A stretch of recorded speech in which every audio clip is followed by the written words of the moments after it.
حضرت امام شافعی را یک قصه کوتاهش میگم دعا میکنم. امام شافعی زمانی که طالب علم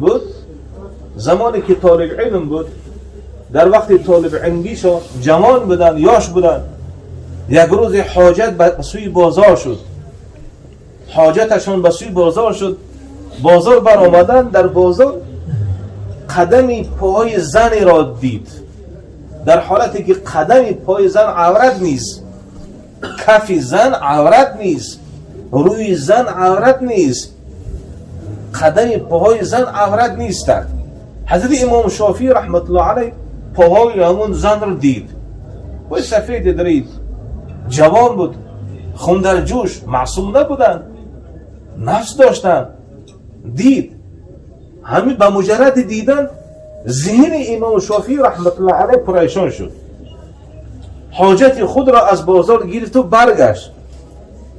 برگشت جایی که خوابگاهش بود، جایی که حجره‌ای که در اونجا تعلیم میگرفت، آمد خوابگاهش، هرچنده که کتاب را روی میکند، میخواند از یاد نمیشود. هرچند خواندن میگیرد در ذهنش برقرار نمیگیرد. وکیع رحمت الله علیه استاد امام شافعی رحمت الله علیه است. امام وکیع رحمت الله علیه شاگرد حضرت امام ابو حنیفه است. نزد استاد مبارکش رفت، گفت استاد، گفت امروز چخیلی که گفت هرچنده که خوانده شدم در ذهن من نمیدراید، هرچنده که تکرار کردم که از یاد شود، از یاد کردن نمیتونم. در کتاب دیوان شافعی در همین جا بعد بیانش میکند که شکوت وکیع الى سوء الحفظ فاوصاني بترك المعاصي فإن العلم نور من نور إلهي ونور الله لا يعطى لعاصي. نزد امام وکیع رفت استادش، گفت حضرت جان هرچنده که تکرار میکنم از یاد نمیشود، هرچنده که میخوانم مفهوم را نمیفهمم، هرچنده که میخوانم نمیشود. حضرت امام وکیع رحمت الله علیه برای چی گفت؟ گفت فاوصانی بترک المعاصی، گفت بچه‌م، گفت پسرم گناه را ترک کن، در حالی که امام شافعی گناه نکرده بود.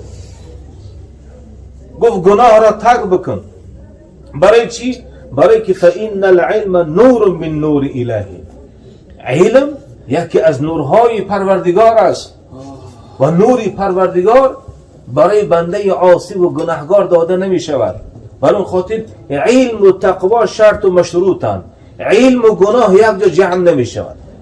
همون طوری که کفر و ایمان یک جا جمع نمی شود، همین خیلی علم و گناه یک جا جمع نمی شود. تقوا و علم اینها شرط و مشروطن. برای که الله سبحانه و تعالی صحابه پیامبر صلی الله علیه و سلم را همگی اونها را الله سبحانه و تعالی علمشان دادگی بود، بدون کتابت، بدون خواندن.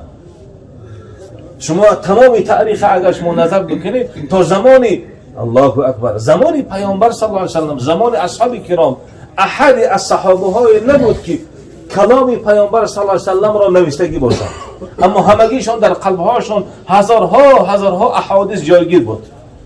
الله سبحانه و تعالی را وعدشان همین بود که واتقوا الله و یعلمکم الله، واتقوا الله و یعلمکم الله. شما تقوا را پیشه بکنید، الله سبحانه و تعالی برای شما علمتون میدهد، علم شما را برکمال میکند، در فهمیش قرآن، در فهمیش حدیث برای شما را الله سبحانه و تعالی ذهنی وسعت میدهد.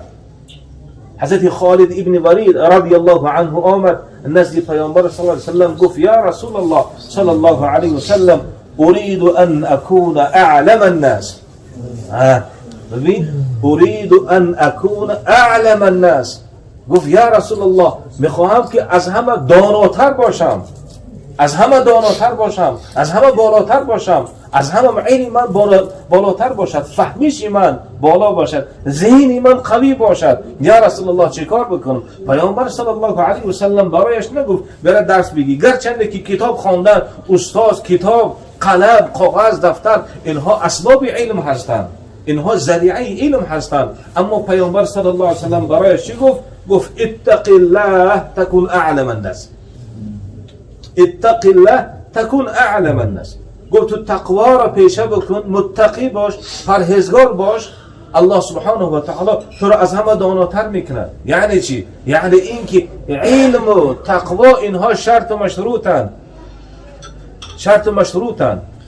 خصوصا از من طالب علم ضعیف تا اهل بزرگان یک نصیحت در و همچون یک شاگرد شما اهل علم و خصوصا اهل قرآن، اینها باید تقوای بیشتر داشته باشند. اینها باید نمونه خاص باشند در گفتارشان، در کردارشان، در لباسشان. حضرت امام ابو حنیفه رحمت الله علیه خودشان که اهل علم بودند چنان لباسی در تن میکردند که اونهایی که منکرین بودند میدیدن هوسشون میکرد. در کتاب تعلیم المتعلم نظر بکنن، حضرت امام ابو حنیفه رحمت الله علیه برای اهل علم فرمودند که اهل علم لباسهاشون باید کشاد باشد، کشاد لباس بپوشند، لباس تنگ و نازک نپوشند. اهل علم لباسشون کشاد باشد، چنان لباسی دراز و خوشرو و زیبا مثل اکای دوله ها، مثل بزرگان نگاه بکنید، اینها کشاد بپوشند، وسیع بپوشند. باید نسبت دیگران فرقی زیادتی داشته باشند. چی مقداری که اینها هستند، اینها وجودشان مبارک هستند. الله سبحانه و تعالی علمای ما را علمای ربانیین بگرداند. الله سبحانه و تعالی اهل قرآن ما را اهل قرآن واقعی بگرداند. الله سبحانه و تعالی کلان سالان ما را عمر دراز بدهد. الله سبحانه و تعالی استادان پاک ما را مغفرت بکند. الله سبحانه و تعالی اکای دوملا را و اکای بزرگان را که هستند اینجا خداوند جزای